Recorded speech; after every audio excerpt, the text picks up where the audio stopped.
Operation સિંદૂર outreach પૂર્ણ કરતા સુપ્રિયા સુલેએ કહ્યું કે પાકિસ્તાને ભારતના રાજદ્વારી પગલાંની નકલ કરી. તારીખ 5 જૂન 2025ના રોજ ગાંધીનગર ખાતે વિશ્વ પર્યાવરણ દિવસનો ઉજવણીનો સમારોહ કરવામાં આવ્યો. આ વર્ષે કેનેડામાં લાઇટી ઇમિગ્રેશન ઇન્ડિયા પ્રાઇવેટ લિમિટેડ દ્વારા આયોજિત નવરાત્રિ કાર્યક્રમ ગુજરાતી સિંગર સાગર પટેલ ધૂમ મચાવશે. કેનેડામાં ઉમિયા માતાનું મંદિરનું નિર્માણ પણ કરવામાં આવશે. વોલ્વોલિન ગ્લોબલ ઓપરેશન્સને ઓફિશિયલ ફિફા વર્લ્ડ કપ 26ના સપોર્ટર તરીકે પુષ્ટિ મળી. ભારતમાં 24 કલાકમાં 864 નવા કોવિડ-19ના કેસ નોંધાયા. સક્રિય કેસોની સંખ્યા 4300થી વધુ. ગ્રીન કમાન્ડો અમદાવાદ, ગાંધીનગર, મહેસાણા, સુરેન્દ્રનગર એમ 4 જિલ્લામાં પ્રાકૃતિક ખેતી કરનાર ખેડૂતો અને ખેતીના વિકાસ માટે નિસ્વાર્થ ભાવે કામ કરે છે.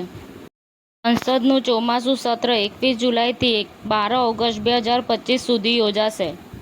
ભારતમાં ઈરાની દૂતાવાસે જણાવ્યું કે ઈરાનમાં ગુમ થયેલા 3 ભારતીયોને અપહરણ પછી બચાવી લેવામાં આવ્યા.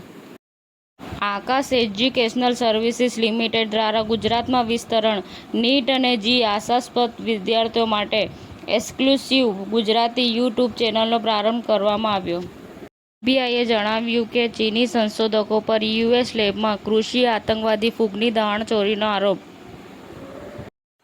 સમાચાર ટુડે ન્યૂઝ ચેનલની ટીમ અને જે સત્ય છે તે જ બતાવશે. આપ જોતા રહો સમાચાર ટુડે ન્યૂઝ ચેનલ. ગુજરાતની ધરતીનું ગુજરાતીઓ માટે જ, એટલે કે સમાચાર ટુડે ન્યૂઝ. અમારી સમાચાર ટુડે ન્યૂઝ ચેનલને લાઈક કરો, શેર કરો અને સબસ્ક્રાઇબ કરો અને જોડાયા રહો સમાચાર ટુડે ન્યૂઝ ચેનલ સાથે.